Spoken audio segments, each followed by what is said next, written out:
At exactly 11:30 a.m. on the second Thursday in February, I was sitting at my desk at ITI headquarters, comfortably located in London's prestigious West End district. My thoughts flickered for a moment, wondering if anyone in the office would notice my absence this coming afternoon. An idle thought occurred to me, which prompted me to take the opportunity after lunch and go on a joyful journey in a newly purchased car, an elegant and pristine Jaguar XK Coupe. This car, a symbol of luxury and elegance, appeared in my possession only on Tuesday. Unfortunately, I have not yet had the chance to experience the pleasure of driving, except for a short trip from a rented apartment to a temporary parking place on the street. I usually traveled by taxi because its simplicity surpassed all the difficulties associated with traveling by private car. Yesterday I had the opportunity to have lunch with a colleague who came to our headquarters from the United States. The fact that I was allowed to choose a new company car hinted that they assumed my presence in the UK for a long time. But I couldn't help but notice that my schedule wasn't nearly as busy. Even though I've been working at headquarters for 2 weeks now, it seemed like they didn't know how to use my skills. The purchase of a new Jaguar could indicate that I am important to them, that I am in demand. But at the same time, they could not explain what is behind this desire. I was brought to London with the intention of attracting a prestigious soup manufacturer to cooperate, and I had to participate in the evaluation and subsequent takeover. This opportunity seemed promising, as the lead consultant on the team usually became the managing director after the deal. But just 2 days before my return, the negotiations broke down. As a result, I didn't know what my next steps would be. Despite this setback, I took comfort in the fact that my tenure as managing director of ITNDF in the Netherlands was a success. Back at headquarters, I successfully settled all the necessary details of the transfer, reunited with old acquaintances and colleagues, and now I was idly spending time. I had a glimmer of hope that I would not be assigned back to the group of international consultants where I worked before moving to Apeldoorn. I dreamed of a senior management position and dreamed of the opportunity to lead my own team anywhere in the world. To my chagrin, since returning, I have not even crossed paths with Stephen J. Parkinson, CEO of ITI. This lack of communication made me very sad, because I thought he had a good opinion of me.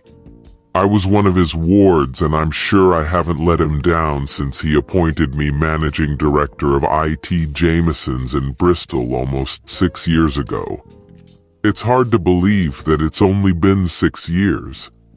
It seems like an eternity had passed when I, a 29-year-old young man living in Bristol, came across an advertisement for the position of managing director at Jameson's in the Sunday newspapers.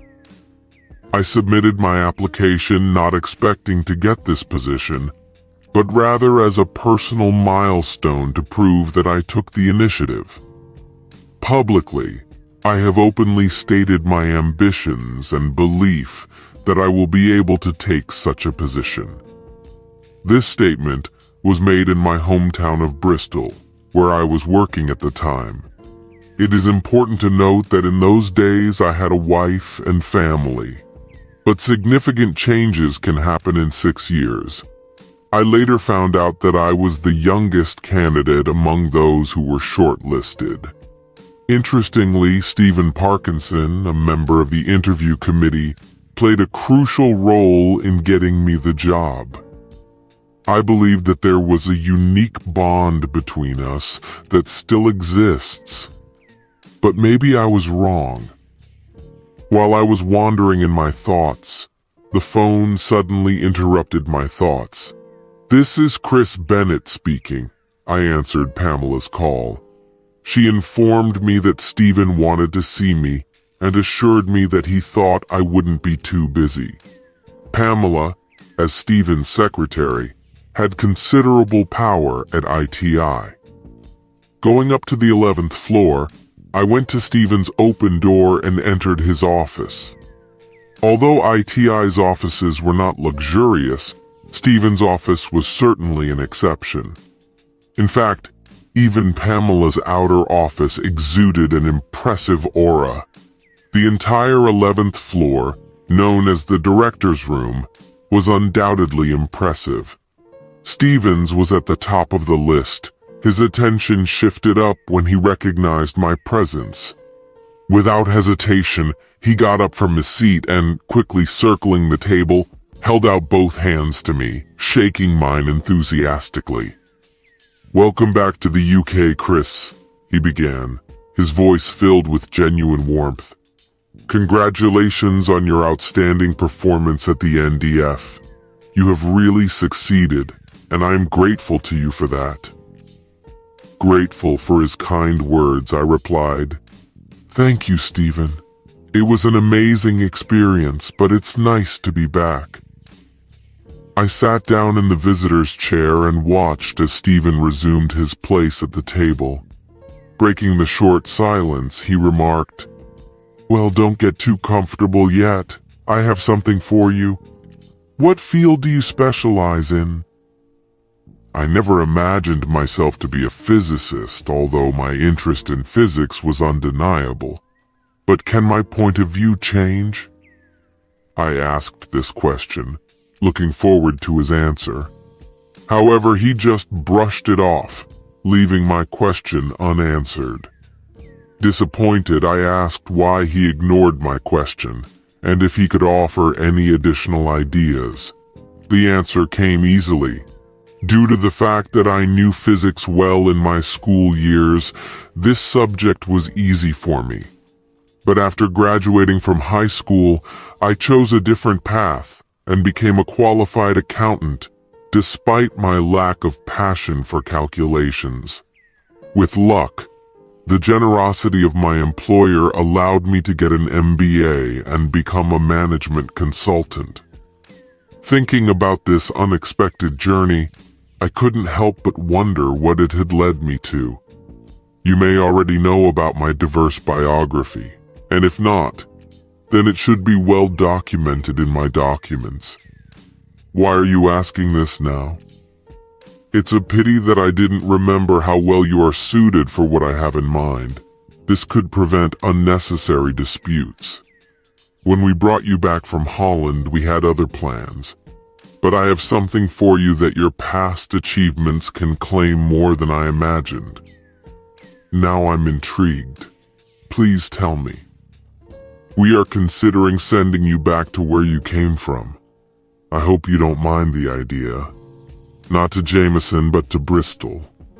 Next week we will make an announcement about significant changes in our production activities. Jameson's will no longer be available, as we have decided to switch all production to Peacock's meat products. In the Southwest, PMP has always been our main competitor, having better distribution and a more suitable site for expansion. Recognizing the inevitability of this, we decided to make a deal with them. This decision should not be seen as a defeat, but rather as an opportunity for growth. As part of the deal, we will acquire the Peacock plant in Glasgow, which is in line with our strategic goals.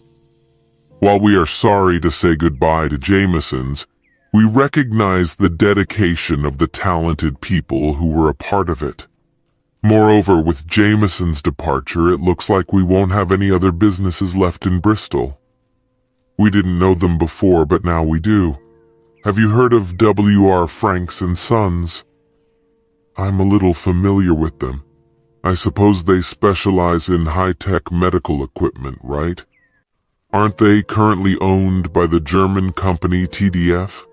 Well, actually, they belong to us now. If you remember, of course, you were attentive at the time. Our CEO announced this during a group conference in the Canaries about 6 months ago. We agreed that entering the healthcare industry would be a strategic step. This is a huge and expanding market, and we want to get our share in it. Medical equipment was not part of their field of activity, so they expressed a desire to sell, and we to buy. The price offered was tempting, which worried me. But if I was put in charge of the transition, then I wondered why I wasn't involved in the process at the stage of takeover and due diligence. As a rule, we develop our own strategy and determine whether we should continue the acquisition. It would be appropriate if I were included in this process as a team member. To be honest, he looked somewhat embarrassed by his actions. He quietly recited a quote from the first book of Samuel, chapter 26, verse 21, and smiled at me. It was a characteristic trait or talent of Stephen's. He had the ability to instantly recall relevant passages from the Bible. At the same time, he never shared the full quote, only a link. It was customary for senior IT staff to keep a Bible in their desk drawer.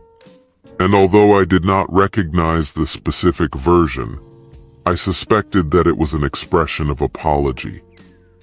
I made a mental note that I would look for the link later. In response, I returned his smile and asked him to tell me the story behind it. The previous CEO was Henry Bauer, a French-German, a bit tough but pleasant. I had a few meetings with him, but we didn't want him to stay. We needed someone to our liking. This led us to Henry's return to Bonn. We planned to appoint Charles Dyer, who has just returned from Spain. He successfully completed the entire review stage and made a good impression on TDF. They offered him a position, and now he is also in Bonn. As for you, it means that you have returned to familiar territory. You should be happy about it. Well, I think so. I will need to assess the situation. Do I have influence in this matter? Of course there is. We always have an international team of consultants to be reckoned with. It was obvious to Stephen that I felt trapped as a result of working for a well-known multinational corporation. In such situations, we should go where we are directed, make a pleasant appearance, and express our gratitude. Will I have the opportunity to give a briefing? And when am I expected? How about Monday? You will be accompanied by Myra Hapstead, an accountant from the capture team. Have you had a chance to get to know her? She's been working with us for about a year, maybe a little more. Maybe, but I don't remember. Myra is a very attractive girl. Are you married, Chris? Stephen winked at me. I used to be, as you know, but marriage is a useless game. I've already been through this. I replied by downplaying the tragic aspect of my life. Oh, Myra could change your point of view, and maybe mine. But when I get older, I'll turn into an old man. Just don't tell Frances about it. I want it to be a surprise for her. Frances had been Stephen's wife for who knows how many years. I am grateful for the kind and caring presence of a woman who made all of us, Stephen's mentors, feel as if she accepted us as her own sons. I've always looked forward to our infrequent meetings with Frances. By the way, Stephen explained, Myra is on vacation now, but she still has unfinished business. But she will join you within the next month. She comes from Bath and would like to return to these parts. I'm very glad to have the opportunity to meet her. By any chance, may I ask you for some information documents and reference literature? I admit that I have little knowledge about Franks or medical equipment. The materials you requested are already on their way to your desk. Let me tell you about some of their features. First, we have a CT scanner developed under a license agreement with American creators. In addition, our laser eye treatment kit is based on our own extensive research and patented technology. It is important to note that we have a huge potential to expand and develop both these products and related services. In addition, we are proud to be part of a respected group of manufacturers of operating room kits. I specifically did not recommend sharing Charles's business plan, as it is important for you to form your own unbiased opinion. Feel free to evaluate and analyze the information yourself. As always, our focus will be on efficiency and growth. You can trust me to determine the best approach to achieve our goals. Will I have the opportunity to propose radical changes if necessary? Of course, feel free to suggest any ideas that you think are appropriate. We appreciate your contribution. Just provide us with information about the market and the desired income, and then we will figure it out for ourselves. I also advise you to keep your head down if there are problems with James's PR department. They will tell you how to deal with them. Let's get together in about a month to discuss progress. All right, Stephen. I guess it's time for me to go and book a hotel and complete the apartment rental. I also have a lot of reading to do. Suddenly, his expression became serious. Oh, and good luck, Chris. I cannot say that I am completely confident that I will entrust you with this task, but I am not completely unsure either. This is a significant opportunity as we begin to create a new strategic division in the company. Please don't disappoint me. I shook his hand firmly and met his gaze. I will give my best. I promise. That's all any of us can do. And by the way, remember the 323rd Genesis. When I finished the meeting, I was quickly removed, allowing me to return to my desk. My mind was busy silently repeating verses from the first book of Samuel in Genesis. To my surprise, when I sat down at the table, I found 3 boxes filled with reports and papers waiting for my attention. In search of solace, I reached for my Bible, trying to make sense of Samuel's unusual quote. It struck me that he could easily recall all these poems. I think it is this type of thinking that makes it easy to remember people, statistics, and information that allows him to become CEO. There was a problem with another statement. I had the feeling that I had confused the link and misunderstood it. I'll have to reread it and see if I can identify it. And here I am, driving along the M4 highway towards Bristol on a Saturday morning at 11 o'clock. This is the first time I've ridden this car since I brought it home on Tuesday, and it's just amazing. Also, at the traffic lights in Hammersmith, I couldn't help but notice the charming blonde in the car next to me. A seemingly attractive man in his 30s drove a shiny new Jaguar XK, which undoubtedly attracted the attention of women. His life seemed to be getting better. As I left Heathrow and headed west, the traffic was gradually thinning. This allowed me to accelerate the car to the legal limit of 70 miles per hour, and maybe even slightly exceed it. But speeding over 100 miles per hour could have resulted in the loss of my license if I had been caught by the authorities.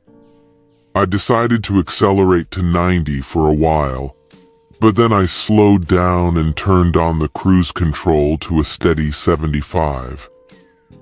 As I drove peacefully along the road, my thoughts were in the air, and I couldn't help but think that she still lives in Bristol, Mrs. Molly Davis, along with her 2 sons and the love of her life, Peter Ducking Davis, moved into a new house about a year ago. Although the address is unfamiliar to me, I can only hope that it will surpass the cramped conditions they lived in when he first took her away. Still, I can't help but wonder if their current home meets the standards of the house we once shared until she switched her focus. Perhaps it's for the best if it doesn't match. On the other hand, returning to Bristol for a few years gives me the opportunity to reconnect with my sons. Jamie, now 8, and Ben, now 7, are in joint custody. But now she has a residence, which is what I ultimately wanted for the sake of our children. The truth is that my lifestyle did not allow me to keep them with me for a long time. It's been 5 long months since I last saw them, but maybe now I can make an effort to see them weekly. Maybe I can get back into their lives. It flashed through my mind that Jamie and Ben don't have little half-siblings. Molly has always dreamed of having more children, but I was the one who insisted on settling on 2 while I adjust to my new job at Jameson. Over time, I got used to managing the huge mortgage that we took on. The discussion of this issue continued intermittently until the very end. Maybe Peter doesn't feel any emotions. This thought brings a positive vibe. I need to stop dwelling on this line of thinking. It's not productive. Molly has developed feelings for someone else, and it's useless to resist it. This happened more than 4 years ago, so it's pointless to try to change anything now. Not that I'm trying to do that. I just wish I could understand what I did to push her away, why she was looking for love and a better life elsewhere. She should have rejected him as soon as he introduced himself. Of course, he was an adventurous bachelor who was interested in a young and attractive woman. He was completely wrong when he forced himself on her and tried to start a conversation. It was obvious that she was married, as indicated by the presence of an engagement ring, and he would quickly find out that she had 2 small children and a husband. This aspect of the situation infuriates me. If I had met him on a dark night, I would undoubtedly have made significant changes in his intimate life, making him unable to continue his inappropriate behavior. But my thoughts turned to Helen. I can't help but feel guilty about her. Helene has been my roommate for the last 18 months. She had an irresistible charm, radiated beauty, and was always delightful around. But I never lied to her. Our relationship has always been designed solely for entertainment and pleasure. Intimacy and emotional connection were satisfying. It included all the aspects that I desired, a combination of good intercourse and companionship.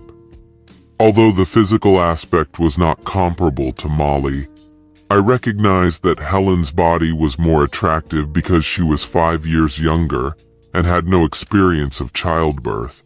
But with Molly, she had a unique ability to give herself up to a passion that had no equal. Thoughts of Molly popped into my head as I drove back to Bristol. As for Helen, I realized that for the last 6 months, I had occupied a more significant place in her life than I had expected. I have always said that my return to England would mark a change in our dynamic. After completing my work in Holland, I was faced with a painful reality. She's not joining me. This realization weighed heavily on her, leaving me with a deep sense of guilt. When someone loves you, even if their love may be inappropriate, it imposes certain obligations on you. Despite my attempts to ease our separation, I don't think it had the desired effect. When I finished my job at NDF, we went on an unforgettable vacation together. We went to Paris for a few days, and then spent 2 weeks in South Africa basking in the sun. But the return to Holland marked a bittersweet final farewell. In the last few days, tears have prevailed over laughter, which has been a pretty unpleasant experience overall. But out of respect for her, I couldn't change my mind. I realized that I was no longer interested in marriage. I've been through this experience before, and it hurt when it was over. I've decided not to follow this path anymore. I am deeply indebted to Helen. She was the one who helped me settle down after a period of reckless behavior. I can't say that I'm proud of some of my adventures during that period. If you want to have breakfast before you leave, please go. As for me, I have to go to work. The way I greeted them in the morning probably let them know what I was expecting. I'm sure some of them were hoping for something more than just a chance meeting. I began to realize the consequences of my actions and that they hurt kind and innocent people, which only further lowered my self-esteem. So I decided to find a way to atone for my behavior. I found that paying for my mistakes brought me some comfort, as it was a simpler and less harmful approach. But the situation changed when I was sent to Holland, where I found solace in the openness of their culture. Unfortunately, my loneliness continued, and I began to seek solace in alcohol. During this time, I became attached to the local cafe in Apeldoorn and became a regular visitor. Every time I entered this place on one evening or another, a group of regular customers kindly switched to alcohol. Helen used to come to the bar with her boyfriend, Deck, but one week they both stopped coming, and it went on for another 3 weeks. Eventually, Helen started coming alone, and then we started spending time together, supporting each other through our sorrows. It was thanks to our connection that she proved to me once again that not all women are unfaithful and leave you to fall in love with someone else. In the same way, I showed her that not all men have affairs with their secretaries, confessing their love to you. Together, we rediscovered the ability to remember birthdays, witnessed the unexpected act of men buying flowers for no reason, and saw that women wear seductive underwear solely to please their partner. In the end, we even found that we were able to laugh again. One evening I remember the fact that we both burst into spontaneous laughter when a man, by a comical coincidence, missed his mouth and accidentally poured beer over his shirt. This incident happened simply because a rather attractive woman in a short skirt bent down for a moment to get her phone, which she dropped right in front of him. I used to consider myself a kind and considerate person. But everything changed when I met a wonderful woman and fell deeply in love. Working diligently and paying off the mortgage, I returned home in the evenings to shower my partner with affection. Thanks to Helen, I believe that I have become a kind-hearted person again. However, I must admit that I hesitate to take into account the years that have passed between them. Fortunately, I found an exit from the M32 highway leading to the center of Bristol. The serene atmosphere in the car allowed me to arrive in Bristol earlier than expected. I made an agreement with the administration, exchanging 6 weeks of stay in a luxury hotel for a 3-month stay in a furnished and serviced 2-room apartment. Regardless of the arrangement, I had to adhere to the rules set by ITI. I must say that this apartment exceeded all my expectations. It looked great on the website, but it turned out to be even more impressive in person. Located in a quiet square, it was in close proximity to the university and a short walk from the city center. In addition, the presence of a guarded parking lot on the street allowed me not to worry about the safety of the car. After unpacking my things and carefully examining the apartment, I decided to explore the surroundings. Before heading outside, I decided to introduce myself to the receptionist in the lobby. I was absolutely delighted. It was the first time I lived in an apartment building where a porter worked during the day, although their presence was limited to daytime hours and did not extend to evenings and nights, as this time. There were many charming cafes and bars in the immediate vicinity of the house. I stopped to study their menus and prices, and it's no surprise that, being so close to the university, they were all reasonably priced. Students all over the world are always short of funds. I found a small supermarket and bought some basic necessities: beer, bottles of wine, frozen pizza, and lassa. Initially, I planned to have lunch at various local restaurants and get to know their cuisine, but I also made sure to buy some high-quality breakfast items in case guests came to visit me. Having difficulty coping with the weight of numerous bags, I finally got to my apartment and quickly began to stuff the small kitchen. Since I had already bought a sandwich, I decided to brew a cup of coffee and enjoy the meal while watching the news channel. When I returned to my hometown, I decided to officially announce my residence, and there was no better time than now. I considered contacting Molly to discuss the boys and the possibility of seeing them, but the thought of a phone call made me uneasy. After all, weekends used to be of great importance as quality family time, at least while I was still present. Perhaps it has become a tradition that continues without me. I don't want to disrupt their lives, no matter how much I'd like to be part of the boys' journey again. I don't want to invade their stable and loving home. They deserve and need such stability. They've already suffered the loss of their father once, and I don't want to create any turmoil after my return. Since I moved in, I haven't spoken to anyone in Bristol except to exchange Christmas cards. Moreover, due to the divorce, I lost touch with many of them even before moving to London. But recently I decided to contact Keith Walters. Keith was once my closest friend. We both worked at Hills International Management Consultants before I joined ATI at ATI Jameson. After that, I tried to avoid communicating with Cheel's employees.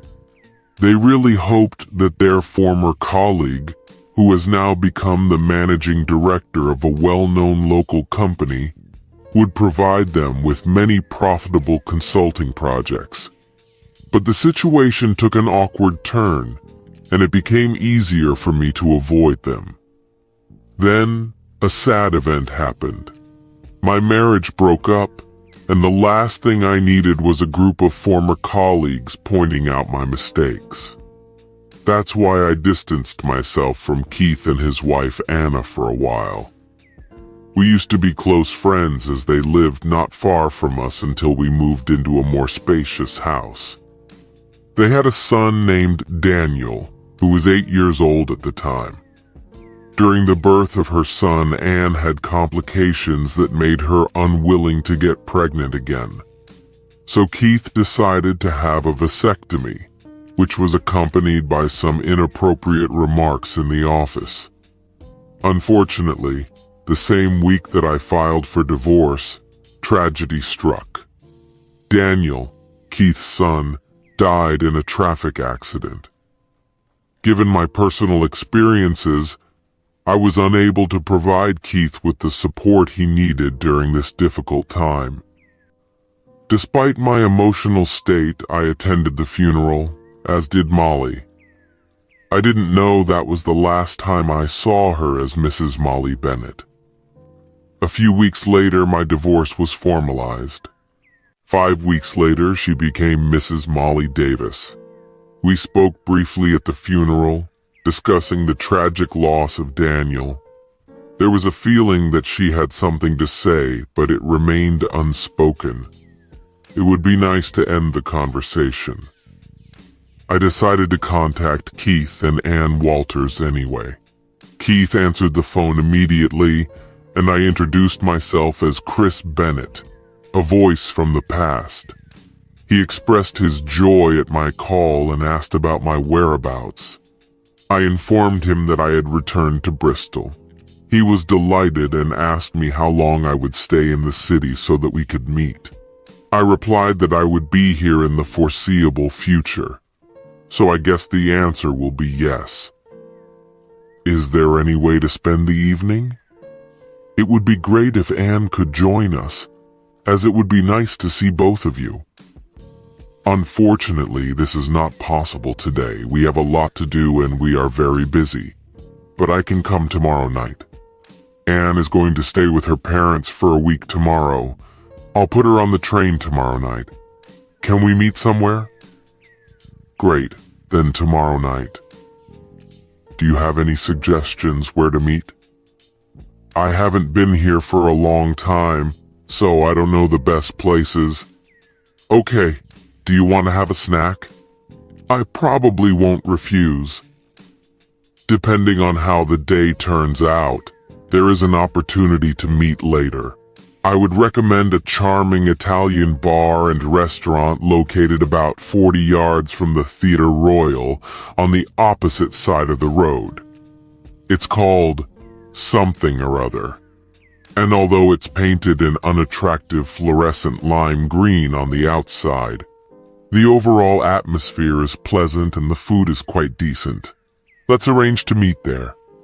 By the way, it would be nice if you had my mobile number, I shared with him before ending the conversation. After that, I decided to take a ride to familiarize myself with the route to Frank's house and get an idea of the area. I parked the car on the street and began to observe the surroundings. There were only a few cars in the parking lot, which gave the place a calm atmosphere. Despite its majestic Victorian origins as a factory or warehouse, the building had undergone noticeable changes and now exuded an elegant and modern atmosphere as an office and factory. The sign bore the name W.R. Franks & Sons Limited, proudly announcing the company's affiliation with the IVS Group, a global service provider. But apparently this relationship will end soon. I noticed a maintenance worker who was diligently focusing on the wall adjacent to the main entrance to the office, although I could not see the essence of his work. Eventually, he stood up and took a step back to evaluate his work. Clutching a brush tightly in one hand and a pot of bright paint in the other, he stared in awe at the carefully executed inscription on the wall. It was designed for me and decorated with the registration number of my car. Surprisingly, it seemed that someone had carefully arranged the connection between London and Bristol. Although I didn't quite like this elitist subtext, it was nice to know that I was expected. As I settled into the car, thoughts of Frank, about whom I knew very little, haunted me. These early days of my reign were extremely important in shaping my artistic style and assembling a team to pave our way to a prosperous future. Preparation for the upcoming work was certainly not easy. Making sure that I was thoroughly informed seemed like a wise decision. So I went home and devoted the whole evening to studying all my information documents. The next morning, I got up early, took a shower, and went to get a newspaper. Choosing a cozy place, I had breakfast, studying its contents. In the end, I returned to my apartment, made a cup of coffee, and continued to immerse myself in the articles. At the same time, I wanted to delve into the book of Genesis. It was appropriate, considering that today is Sunday. Just a glance at the first chapter confirmed my assumption that I most likely remembered most of its contents. Without realizing what I was doing, I came across a collection of wonderful quotes, intricately intertwined. Realizing this, I began my research with the second chapter, hoping to find a suitable quote attributed to an elderly gentleman. But when I got to chapter 7, a feeling of despondency crept up on me, prompting me to give up the search. After making sure that the right quote should be in the previous chapters, I resumed my search, speaking each verse by ear in order to fully understand its essence. It was only in chapter 3 verse 23 that I finally saw the elusive quote, realizing my earlier mistake. In the middle of the day, wanting to change the situation, I decided to go for a leisurely walk, freed from the confined space of my home.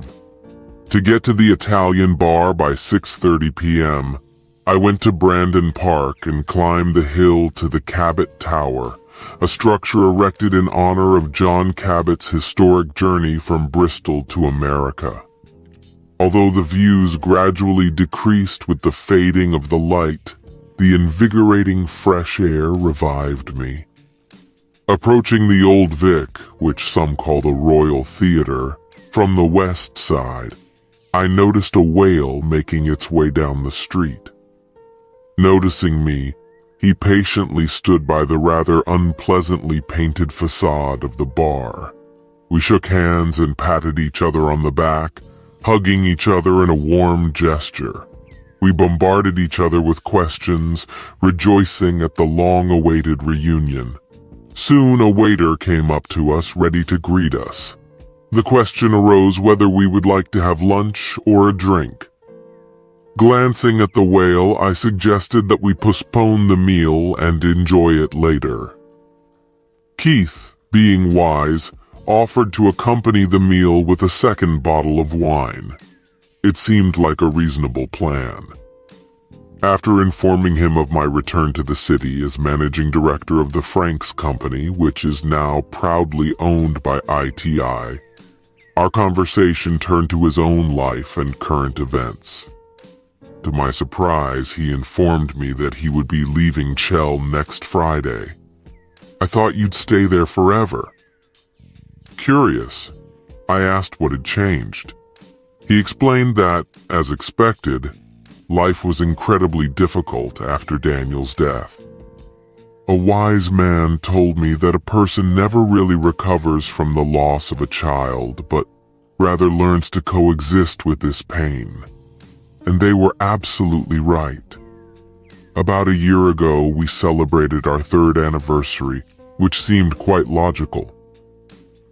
I realized that I was approaching the 4th anniversary of the divorce, given the breakup that happened a few months before. Anne and I had a long conversation. We came to the realization that we couldn't have more children, and to tell the truth, we didn't want to. Having another child in our family would be like trying to replace our lost son Daniel, which we would regard as a betrayal of his memory. Although we managed to survive the initial shock and grief, life became boring and devoid of excitement. Our morning started only because the alarm clock required it, and we did not feel genuine enthusiasm for the day ahead. Therefore, we have decided that significant changes are necessary. I asked Anne what kind of changes she had in mind, because it was clear that there was something specific in her thoughts. As a result, it turned out that after Daniel's death, Anne returned to work at the Paxton Clinic as a qualified nurse. They were on the verge of letting her manage her own schedule, which opened up promising opportunities for us. Meanwhile, I was still living at Chio's, thinking about the possibility of a lifestyle change. Thoughts of caring for 3 goats and growing organic vegetables came to mind. However, this path did not coincide with our desires. We both strive for a successful career and a comfortable life which we have always dreamed of. Therefore, we went in search of a warm and sunny place in the world where we could imagine ourselves living and having a job. And you know what? We found him. Cairns in Australia. This is exactly what we wanted, the scorching heat and the sun. But we were unable to coordinate and receive 2 job offers. Unfortunately, there weren't many opportunities for me. Fortunately, a little over a month ago, we both received offers in San Diego and California. This is great news. San Diego is known for its warm and sunny weather, which is likely to get even warmer due to global warming. Assuming that the San Andreas Fault remains intact and San Diego is not unexpectedly swept into the Pacific Ocean, what are your plans? He chuckled, suggesting that maybe this way they could get to Hawaii. But then his expression turned serious when he paused and mentioned that he had recently got a job at a small hospital. As for the administrative work, my role is to organize the work of the nurses according to her preferences. In addition, I was recently appointed the new executive vice president of the Winfler Electronics office in San Diego, where I will be responsible for the work of a team of 78 computer specialists. This is a pretty big step up from my previous position as a consultant. I remember how shocked I was when I joined Jameson's. As for the time, Anne has already left work and is now spending a week with her parents. I guess saying goodbye to her colleagues will be an emotional experience for her, so I'm grateful that I won't be there. I'm leaving Cheels on Friday, and I strongly recommend that you do the same. We will meet at Lord Raglan's as usual, and many people will be glad to see you. After that, we'll only have 1 more week in the house before it's sold. On Friday evening, we will stay at the hotel for 1 night. And on Saturday, the vicar will join us at the grave and say a few prayers as we say goodbye to Daniel. We both don't like this part of leaving him behind. But we will immediately go to the airport and fly to California. I can only wish you the best. Of course, I will miss you both very much. I hope that pleasant evenings would await us upon our return. I have to admit that the sunshine in San Diego is definitely superior to Bristol. So, what have you been doing since we lost touch? I know it was mostly because I was pretty antisocial, especially with Daniel and everyone else. To be honest, I didn't really like talking myself after Molly broke up with me. So it was both my fault and yours. If it's convenient for you to discuss this, you should tell me what happened. But if you prefer not to talk about it, then that's also quite normal. He looked into my eyes, which were a mixture of curiosity and sympathy. We will be able to delve into this topic as soon as we open the second bottle.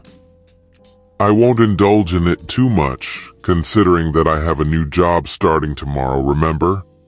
We'll catch up before you leave. He poured 2 more large glasses of wine, examining the remaining contents of the bottle in the light. There's not much left in this one. I'll ask for another bottle and maybe bottled water in addition to it. And as soon as it arrives, I will order food, although there is no hurry. And you? I'll choose something light, but I'll definitely eat. Tell me, what have you been doing? I shared with him some details of my experience working at Jameson's for another 15 months after the divorce. The first few months turned out to be quite difficult, Kit, and I believe that you will face the same obstacles when you arrive in San Diego. As consultants, we are used to easily handle various tasks such as evaluating systems, reviewing ideas, carefully analyzing numbers, and providing recommendations before moving on. But being a responsible person, every minor issue inevitably ends up on the table, and everyone expects you to make all the decisions. If something goes wrong, the responsibility falls on you, not on them. A smile graced his face. So now you're telling me that after the house was sold and the plane tickets were booked, Molly's decision to go in search of greener pastures had an unexpected effect on me. I have become one of the most demanding and excitable bosses. I don't want to hear nonsense about the girl from the 4th floor not coming because her boyfriend broke up with her last night. Just deal with it. Don't expect me to make the decisions you're being paid to make unless you want me to take over your entire role and make you unnecessary. If you can't handle the tasks at hand, I may have to find someone who is really capable of doing the job properly. I paused for a moment, and a sinister smile played on my face. And to be honest, if some people were released, I couldn't help but feel a sense of elation. After all, they were not selfless, hard-working souls seeking to provide for their families and loved ones. They were most likely engaged in inappropriate behavior, so why should I waste my care on them? Peter looked up, sensing a note of bitterness in my words. Bitterness, resentment, anger, call it what you want. I replied with a smile, assuring him that I was moving on. Although this meant that in the second year I not only completed all the tasks set, but also met all the criteria for success set by headquarters. Not only was I the youngest member of the group, but I also held the title of the most successful MD in the group, which made me the blue-eyed ITI boy. But the story of my success is connected with the unexpected contribution of Molly, who unknowingly changed the course of my life. Realizing this, I thought about what would happen next. In light of my outstanding results, I was called to London to join the prestigious international consulting department. Although I'm not sure if anyone in Jason really regretted my departure, I can't help but feel guilty about the way I treated them all. Rest assured, since then, I have stopped being a heartless person and now strive to achieve results through more compassionate methods. However, it doesn't matter anymore. After that, I led a nomadic lifestyle for a year and a half, constantly being on the move and having only a suitcase with me. A bachelor life without family responsibilities allowed me to easily embark on new adventures. I had the opportunity to explore different parts of the world and meet charming women along the way. But I soon realized that such a lifestyle is short-lived. Now I ask you, what is ITI? Well, it is huge in size, but its structure consists of many medium-sized companies that operate quite independently. But they are all under the control of one of 4 divisions. Food, which includes Jameson's and NDF, development, energy, and finance. And if fate is on my side, perhaps a department director will be needed in the coming years. He chuckled. Oh, Chris, have you exhausted all your ambitions? I'm sorry, Kit, but not yet. I'll let you know when that time comes. I returned the smile with a smile, taking a sip of wine. Shall we start ordering food? As soon as the waiter left with our request, Keith asked, "What does ITI mean?" Well, it used to be known as the International Tech Industry, but now it's just called ITI. Do you happen to know? Some people interpret things differently, like, for example, in our institute, where there is not enough knowledge. I've even heard that some individuals have made impolite suggestions. Keith smiled. How naughty these people are. I'm in shock. We laughed. Then he asked, "Who's in charge?" Stephen J. Parkinson, a nice guy, as always, persistent. After that, the food was served. He asked about my current love life. Non-existent. But if you're referring to my intimate life, then I'll share a couple of stories from my adventurous phase. Keith chuckled. But deep down I knew that he saw the facade and understood the hidden sadness in these moments. I decided to tell him a little bit about Helen to demonstrate that I had grown up and was now on a better path. He asked if I was going to talk about it in more detail. My answer was simple. Why would I do that? It's much more exciting than worrying that in just 2 weeks I'll be in a foreign country where my previous visits were only 6 weeks. I'm going to start a new job, in a new company, in a role I've never encountered before. My whole existence depends on the success of this venture, and I reluctantly agreed to try it. It seems like a distant memory now, but I suppose you would have picked up on the signs that everything was falling apart. And yet you and Molly seem to be portraying a harmonious and contented relationship. At least, that's what I thought to some extent. I was thinking about the events leading up to our breakup. But one weekend it took me by surprise, completely blinding me. I'm curious, what exactly did you observe and when did you notice it? I took a pause to collect my thoughts and choose my words carefully. I've already mentioned that I feel a lot of stress and pressure at work, but Molly, who has been a huge support to me during my accounting exams and my MBA, seems to be tired of her role. Please just tell me in detail about what happened, without adding your own interpretations. My apologies, I was really very stressed. At that time I believed that working harder and longer was part of the solution. I looked up briefly, but before he could say a word or even think. I understand if you think I sacrificed my family for work, but that's not the case. I have set certain rules for myself.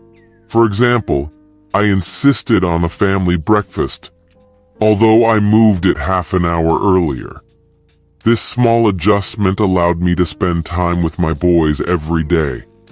Besides, I always tried to come home for dinner with Molly, usually around 7:30 p.m. and never later than 8 o'clock. After that, we would relax, watch TV, or Molly would do a crossword puzzle, and I would look through business papers.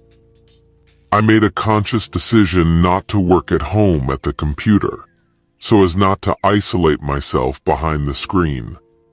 I've always tried not to visit the office on weekends.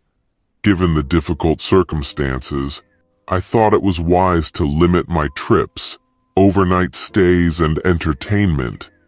He asked for very little, perhaps a couple of nights in London a month and a few dinners. However, about half the time I was able to take Molly with me, and she did a great job of having a polite conversation with a supermarket customer and his wife. I don't think that was the case. So, how was Molly behaving at this time? She understood my fatigue and anxiety perfectly. I never hid it from her. And yet she remained exceptional. She kept the house quiet and cooked a delicious dinner for me every night. Her appearance was always impeccable. She radiated elegance with ease. Her priority was weekends, when we spent time with her family, and no burdensome business interfered with her. She even selflessly took on the responsibility of compiling a weekly email for my mother in Melbourne, easing my workload. And did I express my gratitude? Absolutely, I replied, slightly offended by the hint. I bought flowers and brought home small gifts when I came across something that I thought she would like. I regularly expressed my love for her and made sure to thank her for everything she did, usually once a week. Being attentive and grateful has always been my trait. Keith hesitated and asked about our life in the bedroom if he dared to ask. I smiled and answered positively without difficulty. She was always there for me, and I can't remember a single time when Molly would have refused me during the entire time of our marriage. Keith looked disappointed with my answer. So, when did I start noticing that everything was going wrong? I guess I misunderstood the situation back then. About 10 or 11 days before the alleged day of the explosion, her behavior in the evenings took on a somewhat exaggerated and maternal tone. It made me wonder if my own stress was starting to affect her. It occurred to me that her work at the hospital might become unbearable. Kit frowned and asked, "Isn't she a nutritionist?" I confirmed that she does work at the hospital part-time, devoting about 15-20 hours a week to her work. Despite this, she has always felt a sense of involvement and responsibility towards some patients. Maybe I didn't pay enough attention to this aspect, not knowing what really matters. The boys seemed to be very dependent on me that weekend. Can you imagine that? Everything seemed to revolve around Dad. Dad. If Ben needed to cut the food, Dad had to do it. Dad was in charge of reading bedtime stories and so on. Yes, I understand. There was a sense of melancholy in his memories. Then she noticed my expression and calmed me down, saying that everything was fine. A person gets used to the blows of sadness. He smiled faintly. It made me think that it was all about the boys. No matter how hard I tried, they missed me. Over the next week, I tried to come home early enough to read the children a bedtime story. But despite my efforts, Molly still looked distant, although she maintained a caring attitude towards me. And yet the long-awaited weekend has arrived. I distinctly remember collecting a briefcase with various documents to read them on Friday evening in the office. But then my opinion changed. I decided that my family should come first, so I deliberately left my briefcase and went home. Keith quipped, "Good boy." I decided to ignore his condescending comment. The weekend turned out to be extraordinary. We visited the set of a Disney movie and then enjoyed a delicious dinner at a restaurant. This was Ben's first trip to the cinema. He had to sit on my lap to catch a glimpse of the screen, and even then, he dozed off. Despite this, the impressions evoked a delightful feeling of family warmth, I assure you. After putting the boys to bed and feeding ourselves, we went to bed early, if you get my idea. I looked at Keith, who smiled and nodded in response, inviting us to continue. We almost repeated this action on Sunday morning, but Ben woke up and started making a fuss. Anyway, we took them to the beach in Weston that Sunday. We spent an amazing day on the beach, building sand castles, eating ice cream, and watching Jamie enjoy riding donkeys. It seemed like a perfect walk and everyone was enjoying their vacation. But I had no idea that everything would change soon. Throughout the day, I couldn't help but notice that the boys preferred their father. Several times I had to intervene and correct their behavior towards their mother, which bordered on arrogance. It bothered me a lot, because I couldn't determine the reason for such a sudden change. After putting the boys to bed and reading them a bedtime story, I went downstairs. Feeling the need to discuss the situation with Molly, I poured a couple of glasses of wine and plucked up the courage to raise the issue. I couldn't help but wonder if this was just a stage they were going through, or if she did something that upset them. The truth eluded me, and despite my attempts to dig deeper and strike up a conversation, she dismissed their behavior as something they would eventually outgrow, or simply the result of recent troubles. But I persisted, not wanting to ignore the problem. In the end, she admitted that she had been harsh with them lately, resorting to shouting. It became clear that she was to blame, an inferior parent, and I was playing the role of a competent father. This newfound understanding only prompted me to ask further questions, and I continued to untangle the layers of the situation. She became more and more irritable and upset, and emotions overwhelmed her to the point that she almost cried.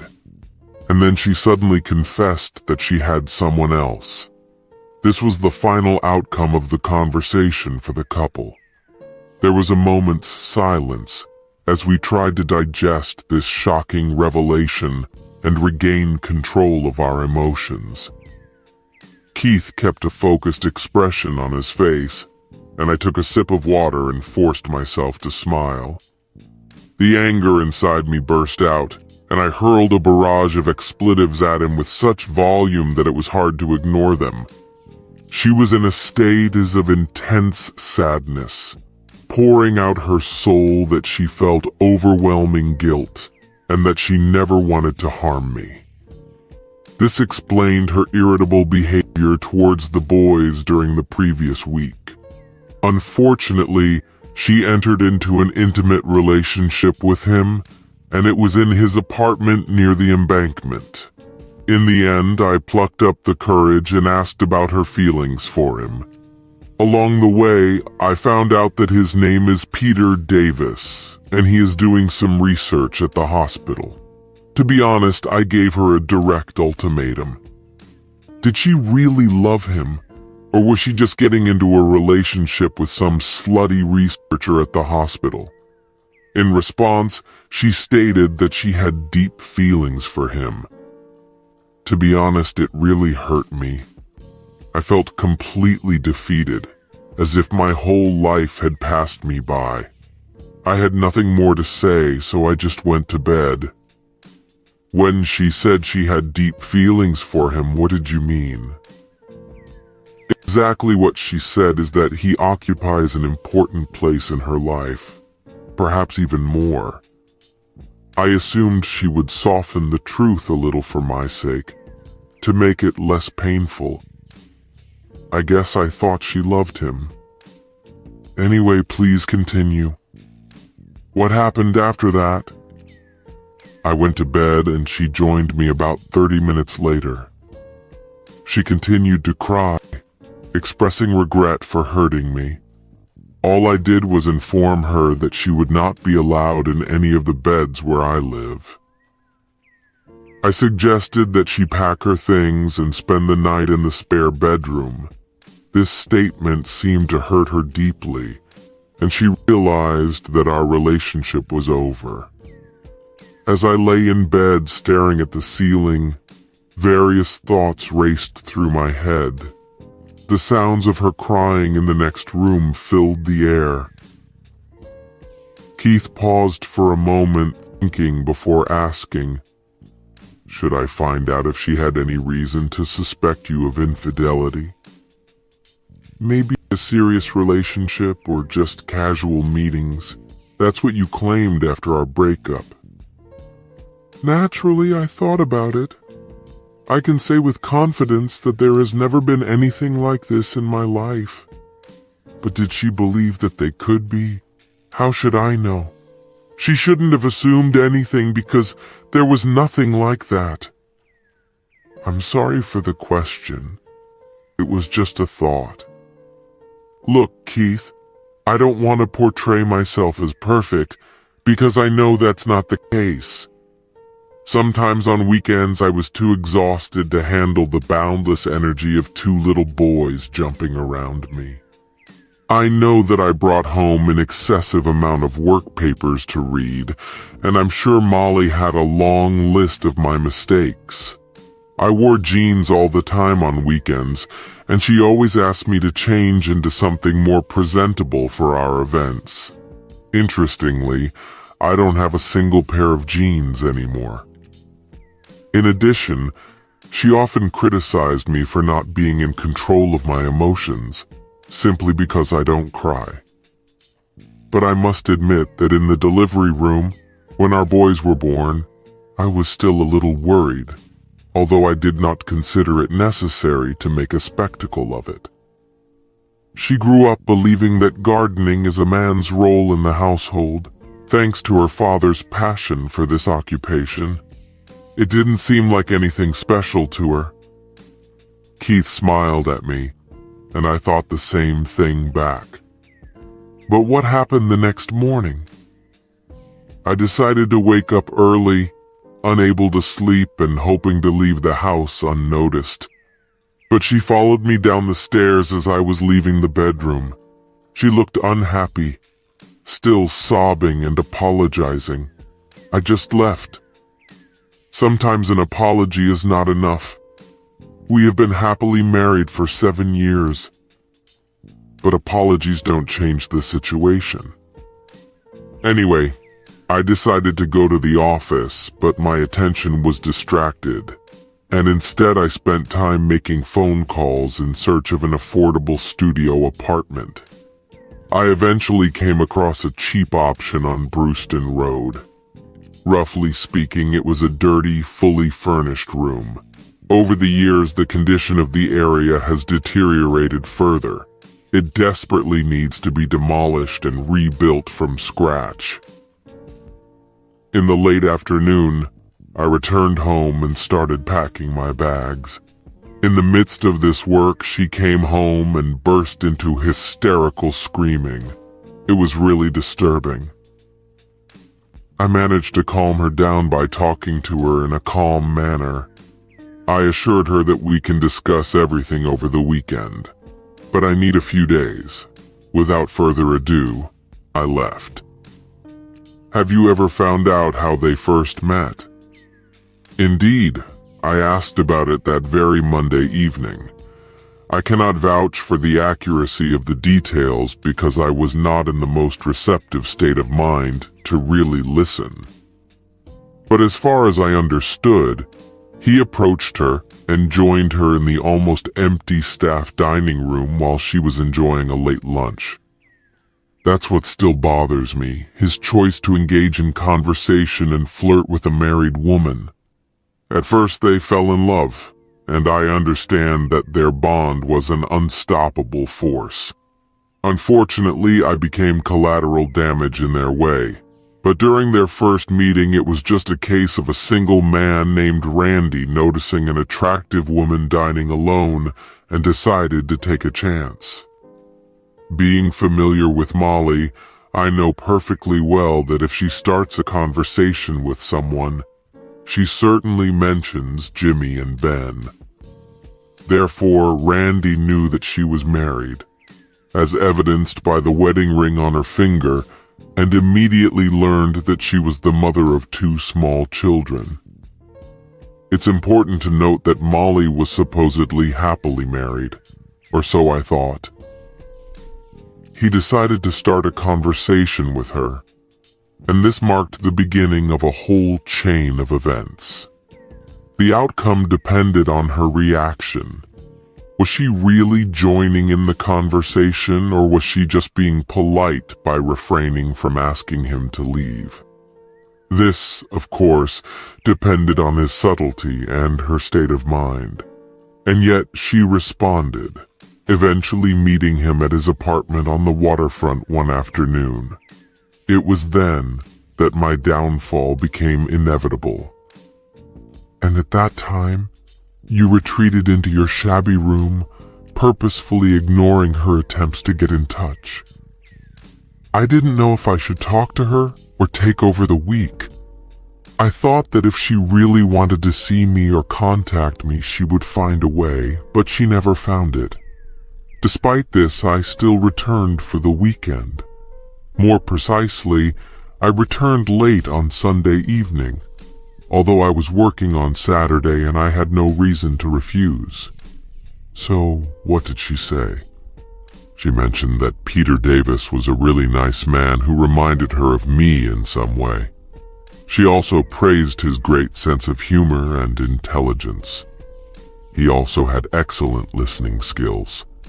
How was I supposed to react to this? To praise her for choosing such a wonderful partner? If I wanted to hear something at that moment, she managed to say it. I lost my temper again, although not as much as the previous week, but the conversation was not pleasant. I found out that she had met him twice more. They had lunch together on Wednesday and Friday. Then I decided to leave and consult with a lawyer on Monday. That was the end of it. She never tried to make peace, not once. We were required to prove that we had taken appropriate measures against our sons. But, as my lawyer informed me, in this country, if one of the parties wants a divorce, it will be granted. Naturally, I was thinking about the welfare of our children, but I don't believe in saving a broken marriage just for their sake. It would only lead to everyone getting hurt. Instead, we made sure that our sons had a stable home with a full-fledged mother and stepfather, which is ultimately better for them. This process was not without difficulties. I can't say that it was painless. It was actually a messy divorce. We had disagreements about our sons and I offered joint custody. I couldn't understand why she wanted to live together, although initially we agreed that she would live alone. It seemed that Peter influenced her decision, perhaps because he didn't want the boys to be around all the time. We have always believed that ensuring a stable home life is crucial for them. Since my career was in full swing, it was clear that living with me on a part-time basis would not provide them with such stability.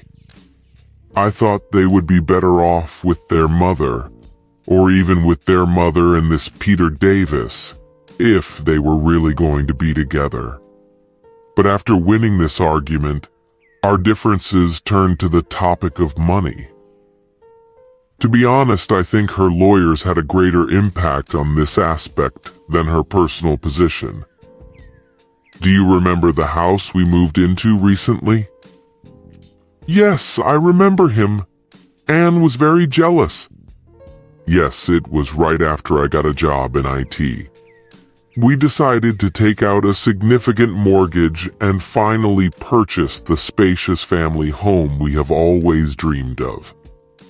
We thought it was worth providing our boys with its benefits right away, and in the future, we expected an improvement in the financial situation. But unsurprisingly, her lawyers began to insist that she stay in the family home. I thought it was a typical wait, at least until our youngest turned 18. This is a common occurrence, although it is not a requirement of the law and is not always guaranteed. The point was that I just couldn't afford it, not that I didn't want to.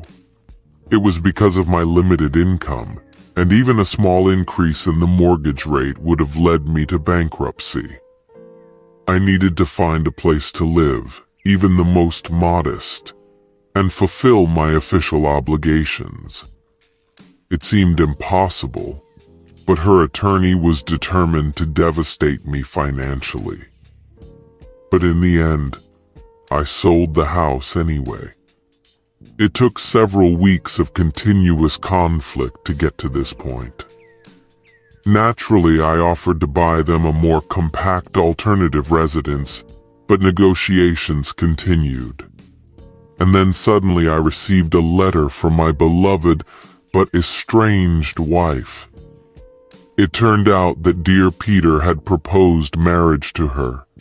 He planned to sell his apartment, buy a house, and create a loving home for all of them, including my sons. How incredibly generous of him. Anyway, she informed me that she intended to accept his offer, allowing us to sell our house and split the proceeds equally. That's how a once wonderful marriage and a deep love affair ended. After this revelation, I had the opportunity to see her only a couple of times. Just 2 days after the joyful news of the upcoming wedding to the love of her life, she suddenly appeared in front of my front door as I was returning home that evening. I was overcome with uncertainty. I was wondering what to say in this perplexing situation. Without saying a word, she just informed me of her intention to marry Peter as soon as she could. It destroyed all my hopes, and I desperately clung to the belief that this was all a terrible nightmare from which I would soon wake up. But she continued to stand and stare at me in silence, leaving me in the dark as to what to do or what to say. Our marriage deteriorated to such an extent that we lost all communication. It was obvious that we had nothing more to say to each other. In the end, I plucked up the courage and congratulated her on her engagement, and then retired to the house. I did not tell him how I sat on the stairs, right in front of the front door, and let loose tears, mourning the end of a once wonderful marriage. In the end, she decided to marry him. Surprisingly, it brings me some comfort. 5 weeks after our divorce was finalized, she tied the knot with her Peter. In a way, I find comfort in the fact that it wasn't caused by a fleeting affair or an annoying drunken mistake. They genuinely loved each other, and it's impossible to surpass that. I'm quite philosophical about the situation, but still, I can't resist the desire to clarify whether I committed any offenses that made her susceptible to his advances. Naturally, I wonder if her love for me was sincere, but I think these questions will remain unanswered until the last breath.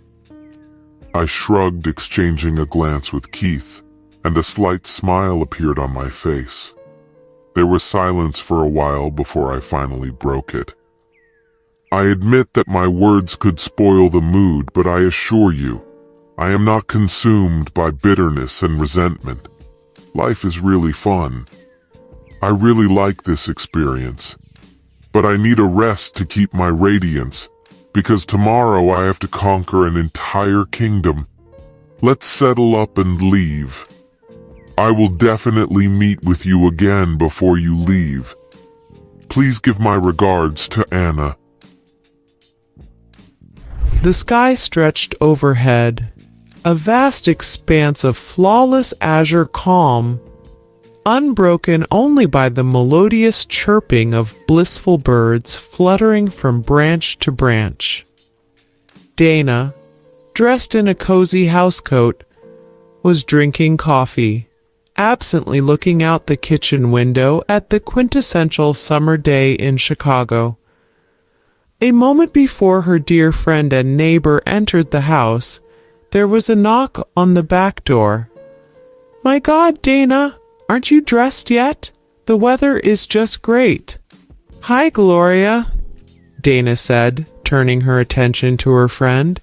"Would you like to have a coffee?" "I just stopped by to see if you'd like to join me for a relaxing sit by the pool," she added, sitting down at the kitchen table. Dana reached into the top cupboard, took out a cup and poured coffee. "Of course, it sounds great," Dana replied and put a freshly brewed cup in front of her. But Gloria couldn't help but notice subtle changes in Dana's behavior.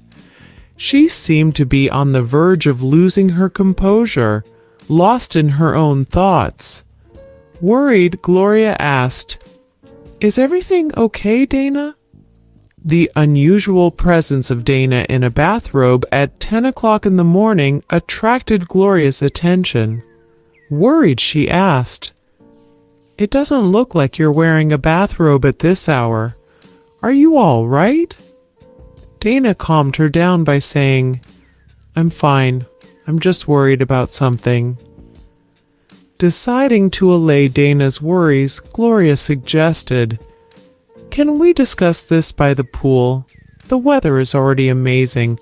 27 degrees. Put on a swimsuit and let's go." Dana agreed and replied, "Okay, I'll join you in 20 minutes as soon as I take a shower." Gloria, finishing her coffee with the last sip, added, "I'll be waiting, but don't stay too long," she warned, returning to her former place. Dana climbed the stairs and took a refreshing shower, after which she carefully chose a swimsuit of a more modest style. Then she went to her neighbor Gloria, who was already relaxing by the pool in a cozy chaise longue, holding a glass of red wine in her hands. On the small round table between them, Dana noticed a bottle of wine in a clean glass meant for her. Without even bothering to take off her sunglasses, Gloria greeted Dana as she approached. "Tim and I have opened this amazing winery on Lake Geneva. This is really one of my favorite wines," Gloria said, her voice filled with excitement. "This is a fruity wine. You should try it," she suggested, handing Dana a glass. After pouring herself a glass, Dana motioned for her friend to sit down. Settling into a chaise longue, she took a sip and closed her eyes, enjoying the feeling of the sun's warmth on her face. In a lazy tone, she admitted, "It's delicious." Curious, she asked, "So what happened, friend? When I came in, you looked thoughtful. Is everything all right at home?" Her friend replied uncertainly, "Yes." "It doesn't seem to be true. Just be honest. You know you can't hide anything from me." There was a moment of silence while Dana gathered the courage to share with her neighbor. "Gloria, have you ever thought about having intimate relationships with other men?" This question immediately interested Gloria. She took off her sunglasses and looked around. "Do you have an affair?" Dana shook her head. "No, not at the moment. But trust me, I don't recommend it." "God, Dana, as soon as John finds out about your infidelity, it will break him. And first of all, he will have to turn to me. I understand perfectly well how deeply this will affect him, and may lead to the end of our marriage. That's why I haven't done it yet. My love for John is too strong to intentionally cause him such pain. So why even discuss the idea of a novel? This is not so much a novel as a desire to change the situation from time to time. Haven't you ever craved excitement and novelty from a new lover?" "Honestly, not really. Well, I understand. I wasn't promiscuous, but before I met John, I had my share of relationships. The thrill of intimacy never disappeared, because there was always an element of excitement in it. When I felt brave, I could venture out on a date, flirt with an attractive man, and indulge in fun. But since I got married 5 years ago, I feel like I miss the variety and thrill of those meetings. It's not that John lacks skill in bed. Quite the contrary. He's the best I've ever had. It's just that there's something else in our proximity that I can't identify. When I look over the finish line, I keep seeing John's grinning face. At first it was tolerable, but now this familiarity has become annoying. No matter how deeply attached I am to him, I want a variety of romantic encounters. Dana, it is necessary that you exercise maximum caution. You yourself admitted that if John found out about your misdeeds, it would undoubtedly lead to the death of your marriage, since men have an amazing ability to reveal such secrets. I know several friends who tried to steal something from their spouses. Unfortunately, each of them was inevitably caught. Yes, I agree, they should be tormented by guilt. I can't help but feel guilty, and I'm sure John would have noticed it right away just by looking at me. She paused for a moment, taking another sip of wine. If I'm going to get through this, I have to do it as soon as possible. John was discussing the possibility of starting a family, and that would only complicate the situation and increase my guilt. I will betray not only John, but also our unborn child. Have you discussed this with him? You know, some men like to watch their wives make love to other men.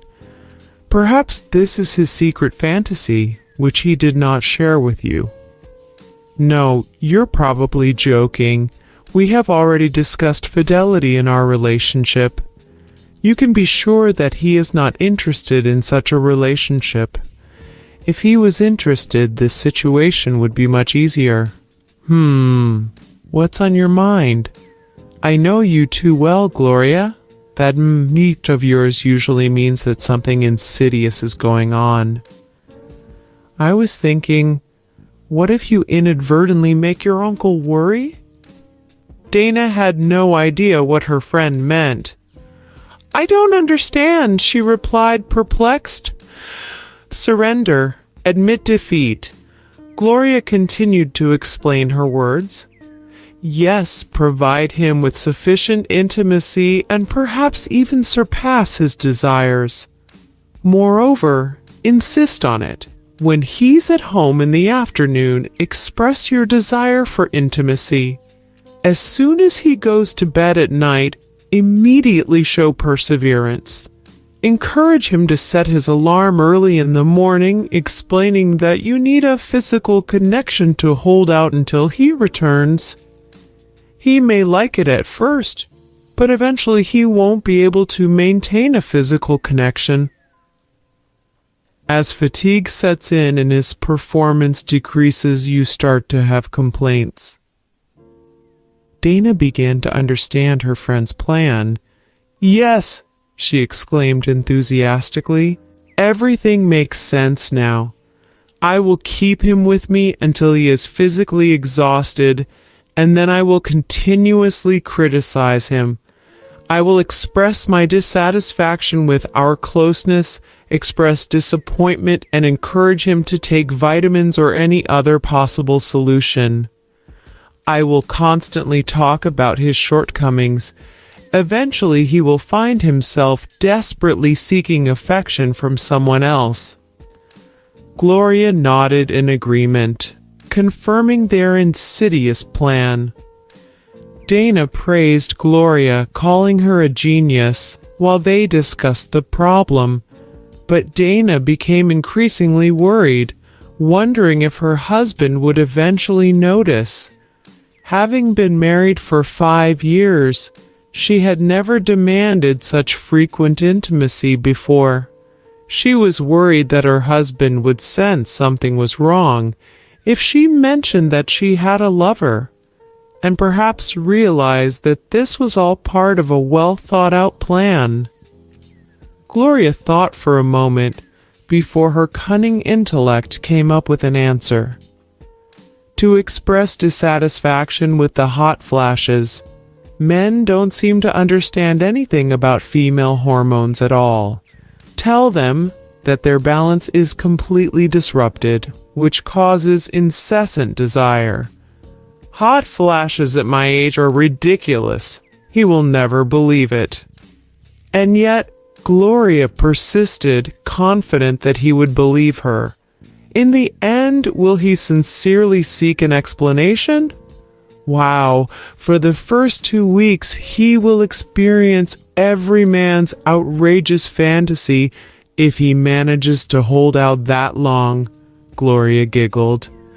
It's definitely worth a try, Dana admitted. Well, the worst outcome would be indulging in a lot of intimacy for a few weeks, she said with a laugh. To be honest, I can think of worse scenarios, she added. God, all this talk about intimacy excites me, Gloria exclaimed. I think we should go to the mall later and explore Victoria's Secret, she suggested. It's a fantastic idea. Maybe something black? Tonight, she suggested with a mischievous smile. I can meet him at the entrance in seductive underwear.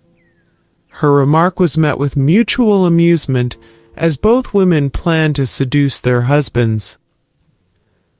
When the sun reached its peak, Dana and Gloria got out of the pool and decided to visit the mall. Their target was the Victoria's Secret store, where they inspected the sales department, armed with a complete understanding of the seduction strategy. With anticipation, they quickly made purchases and returned home, their faces decorated with excited smiles. When John crossed the threshold of the house that evening, he was greeted by a striking resemblance to his wife. But this woman stood in front of him in a charming little black dress that hugged her curves and radiated undeniable attractiveness. Her flowing brown hair cascaded softly over her shoulders, accentuating her sparkling green eyes. Approaching her husband, she quietly wrapped her arms around his neck. Her voice sounded seductive. Welcome home, handsome, she purred. A wide smile lit up his face, and he reciprocated it. Hello to you too. John did not understand at all what caused his wife's sudden change of mood, but he was determined not to spoil it. He gently wrapped his arms around her waist and pulled her to him. From their passionate kiss, he felt a strong desire. With a playful grin, she teased him, noting that they had a common desire. John jokingly replied, admitting that their desires were mutual, but his wife reminded him that before indulging in desires, they should have dinner, since tonight would require a significant expenditure of energy from them. Taking his hand, she led him into the romantically lit dining room. When they were seated, she asked about the events of the previous night. Hi, Gloria. It's very difficult for me to walk today. How are you? You know, after I managed to convince Tim that I wasn't cheating, he had a crazy idea. He thought I was trying to fix something. Do you remember when he said that men feel guilty when it comes to affairs? So Tim's intuition was on high alert. He interrogated me intensely for the first 30 minutes. I was about to give up, but I think he finally realized that I was just trying to be romantic. Dana couldn't help but find it funny. How ridiculous. Was it really worth it in the end? Well, did everything go smoothly for you too? She asked her friend. Yes, if John suspected me of something, he didn't talk about it, the friend replied. Upon arrival home, a beautifully served candlelit dinner was waiting for him. She put on a charming cocktail dress over her outfit, knowing how much he adored her in it. As they walked up the stairs, he displayed the most romantic demeanor. It was obvious from his gentle touch that he really loved her. I could feel it in his eyes when he looked at me. We shared a few gentle kisses, after which he gently reached out and unzipped my dress. There was surprise in his eyes when he saw what I was wearing. A smile appeared on his lips and he bent down to kiss me again. The intensity of the kiss was so exciting that I didn't notice how he unbuttoned my delicate bra. When we parted, the bra slipped out of my hands and gracefully fell to the floor. At that moment, he easily lifted me to my feet. Did he really lift you up? Like in a romantic movie, he gently led me to the bed. With great care, he knelt down and delicately, slowly, released the fastenings of my garters. Our rhythm continued, gradually intensifying as he explored my desires. Last night, he pushed me to the peak 3 times before reaching his own. It was like a passionate lovemaking that seemed to last forever. If he continues at the same pace, he won't be able to last a week.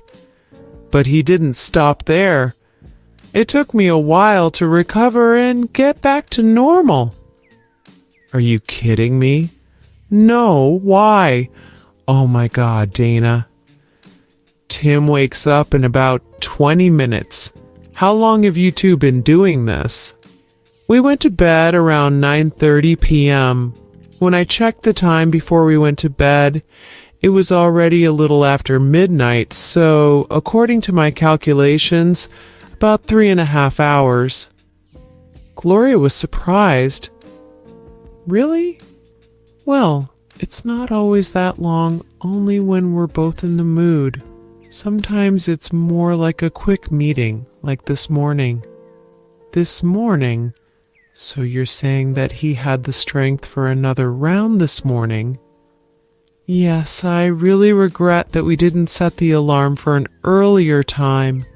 We had almost no time for intimacy before he had to leave for work. Gloria was silent for a few moments, lost in her own thoughts about 3.5 hours of passionate lovemaking with her own husband. Returning to reality, she turned the conversation to their neighbor, who lived 4 houses away. They continued to discuss this topic as they left. Later, Dana still felt extremely satisfied with the intimate encounter John had arranged for her the previous night. But the success of their plan depended on some factors.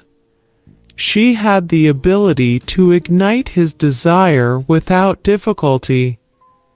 It didn't take her long to achieve this. John sought to express his deep affection for his gorgeous wife, even without extravagant underwear. He never questioned his wife's sudden craving for intimacy, as he was more than satisfied with her day and night. 2 weeks later, she started talking to her neighbor and close friend again. Has he reached the limit yet? Gloria asked. She couldn't put up with the note of amusement. Do you really think you started complaining when he couldn't perform? It hasn't been a problem for him so far. Seriously? Didn't you put constant pressure on him to have sexual intercourse as we discussed?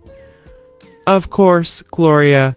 If we continue to make love, I will be speechless. He's already used to it. To be honest, I do not know how much longer I can tolerate this. Dana, this is illogical. Well, after 3 or 4 hours he was tired, but by that time I was so tired that I needed a break. Seriously, Dana, is it possible for him to last that long? Gloria asked skeptically. The idea that a man adheres to such a strict sexual routine seemed far-fetched to her. Come on, Dana. Who's your husband, Superman? She added with a note of desperation. Dana giggled, acknowledging the exaggerated comparison. No, not really. But sometimes I think so, she replied. John shared with her that in his younger years he followed the practice of Zen, a form of meditation. He also practiced yoga and karate, all of which, he said, helped him focus and control himself. That's why it can stay stable for a long time. Is he still engaged in this activity? Zen and karate are gone, but he continues to practice yoga. But he won't be able to do this indefinitely, Dana. Eventually, he will begin to experience difficulties at work. Be patient. Later that evening, Dana was busy at the laundry and didn't know John was coming. After searching the kitchen and not finding the woman he admired, he went in search of her.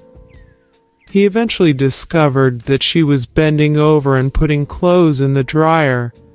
He came up behind her and carefully pulled the dress off her shoulders. Startled, she let out a scream. "Hush!" he whispered, putting his hand on her back and stroking her. Gradually, fear turned to pleasure, and she screamed softly. John then led her to a nearby sorting table, where she bent down and grabbed its edges. As she got more and more turned on, John set about his favorite activity. The clock struck midnight. The number of their intimate meetings became indistinguishable, which testified to their deep love. John, with a serene expression on his face, held her close, putting his hand on her shoulders. With some timidity, Dana decided to touch on a topic that had never come up in their conversations during the 5 years of marriage. "Darling," she whispered softly, "have you ever tried to engage in intimacy in another way?" Her question caught him off guard, as she had never brought up the subject before. After a short pause, he replied, "Yes, several times before I met you." "Why did you ask that?" "I'm interested in something we've never experienced together before, and I'm interested in how you feel about it." "I'm fine, honey. It's just that this area seems to be more elastic, which can be a problem for men and potentially uncomfortable for women. That's why I've never discussed this before. If you're interested in trying it, I can buy some of the necessary things tomorrow on the way home from the store where I usually go." She expected that the unpleasant sensations of the body would be short-lived. She felt uncomfortable all day, but she couldn't figure out why. "Even if we decide not to do it tomorrow, we'll have it on hand when we're in the mood." In the evening, John returned home from work a little later than usual. Donna greeted him at the door with a kiss, expecting him to put his arm around her waist, but instead he surprised her by gently massaging her back. It seemed unusual to her until he took a bag out of his pocket, offering to use it if he felt like it. It's funny, but he noticed the rhyme. "Dinner will be ready soon, my love. Maybe we can catch up later?" "Of course, honey. I'm ready whenever you come," he replied. When they sat down to dinner, Dana couldn't help but doubt the effectiveness of Gloria's plan. John showed no signs of inhibition, not to mention that it was difficult for him to comprehend it. Later in the evening, Dana's body needed a break, but she wasn't ready to give up yet. "Wow, I didn't expect you to like it," John replied. "Well, I don't want to do it all the time, but it doesn't bother me from time to time," she explained. "I don't mind at all, my love," he assured. She and John have engaged in this kind of intimacy twice more this week. The following week, she found herself crossing the street to a neighbor's house. She expressed her displeasure to the neighbor, saying that it was her neighbor's idea. Gloria was stunned by her friend's tone, finding it somewhat unexpected. "Wait, you mean he still wants to?" Gloria replied. Her friend explained in a frustrated tone, "Gloria, everything hurts. This approach doesn't work." "Are you both engaged in such intimacy?" Gloria asked in surprise. "Yes, but I needed to find a way to give myself a break," she explained. "How was the experience? Did you like it?" "It was quite unique. He was incredibly gentle, so there was no pain." Gloria could only dream of being in her neighbor's place. "Maybe I can convince Tim to switch places," she mused aloud. "What? Don't even think about it. John is mine. I won't share it with anyone." "Of course, I was just joking," she replied, trying to save the situation. "So what should I do now? I can't go on like this, Gloria." Dana considered the situation, considering the possible consequences of not making love. She was afraid that her partner might doubt her actions and suspect infidelity. Gloria offered to be honest with him, but Dana hesitated. She sarcastically offered to tell him that their whole idea was designed so that he would allow her to enter into relationships with other men. But Gloria explained that this was not part of her plans. Instead, she offered to simply explain that the last 6 weeks had been pleasant, but she needed time to rest and ease the discomfort. Dana leaned back in her chair, lost in thought and considering Gloria's offer. "Although he may feel like he's been let down, I doubt he'll be furious. Undoubtedly, you are very dear to him, and he would not want to hurt you. Moreover, if he ever gets overly involved and you don't react, you can tell him that he can come to me." Dana didn't say anything, but her expression expressed a fierce anger that could rival Genghis Khan and his army combined. Let's not forget that it all started with your desire to have intimate relationships with other men, right? Really. I want intimacy with other men, not for him to be involved with other women. But Gloria, this is an unlikely scenario, so please put that thought aside. Yes, I understand, but what about you? Are you still thinking about secretly dating other men? Are you kidding? By no means. What excuse can I have if he finds out the truth? No way. I appreciate what I have. Gloria sighed, staring into the distance. Maybe I should explore and expand my horizons. And you? Didn't you advise me not to do this from the very beginning? Men, as we all know, are able to reveal secrets. I know about it, but I can't help but wish Tim would be a little more enthusiastic.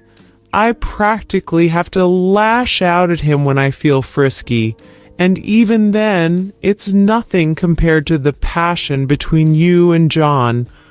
On a particularly pleasant evening, Tim can last 35 or 40 minutes. But what does he do after that? When I roll over and doze off, what else is there to do? Maybe we should experiment with different ones. Try something new. There may be a few additional outfit options that have proven themselves well in the past. Of course, I can try. Why not?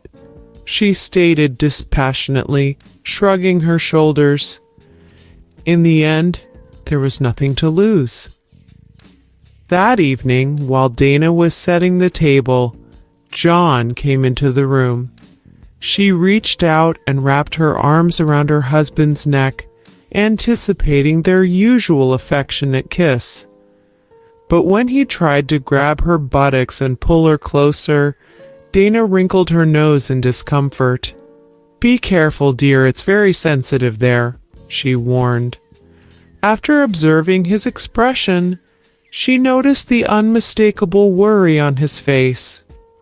"Is something wrong, my love? Are you okay?" "What is it?" she asked anxiously. He assured her, "I'm fine, honey, we've been very close lately, and I'm starting to feel a little depressed. Maybe we should take a break if you don't mind." Understanding and sympathetic, she replied, "Of course, my dear. The purpose of our physical connection is to bring joy, not suffering." Dana's smile was beaming, not letting him know what emotions were hiding under her captivating lips. But thoughts of her incredible husband's betrayal haunted her. On the opposite side of the street, Gloria informed Tim that his luck was waiting for him. Their intimate meeting began according to the usual pattern. As expected, he lasted 20 minutes before they both peaked. Gloria was the first to recover and looked at her husband, who was still catching his breath. A faint smile escaped her lips as she closed her eyes on him. Tim gently wrapped his arms around her waist, offering his support and encouragement. But time was taking its toll, and her knees began to hurt. Leaning forward, she kissed her husband tenderly, remembering their past intimacy. "Do you remember how I was lying on my side and you were holding me to you?" she whispered. Tim nodded, his heart filled with pleasant memories. Feeling the urge, Gloria turned away, inviting him to join her. Realizing her unspoken invitation, Tim positioned himself behind his beautiful wife. Closing her eyes and resting her head on his shoulder, Gloria enjoyed the familiar position they had not been in for quite some time. The next morning, Gloria carefully crossed the street with a big smile on her face. Before entering, she knocked twice, attracting Dana's attention. Watching Gloria's cheerful mood, Dana couldn't help but notice, "You look cheerful this morning." Gloria enthusiastically declared, "Tim and I made love for over an hour last night. We haven't experienced this in 2 years." In response, Dana congratulated her on the good news. "Tim looked a little tired when he woke up for work, but I feel amazing," she exclaimed with delight. "What about you and Superman? Did you have another long session?" "No," Dana replied. "I told him I needed to get some rest. I guess I'm giving up this time." They both laughed. Despite secretly feeling jealous of Dana, Gloria prioritized their friendship and never allowed it to surface or destroy their bond. After going through their personal path, they discovered a new value for their husbands, realizing that their importance in their lives had become even deeper. The idea of infidelity never crossed their minds, because their obligations to their spouses remained unshakable. Surprisingly, John and Tim never expressed dissatisfaction with their tight, intimate schedule, although Tim was thinking about doing yoga as a means of improving their intimate life.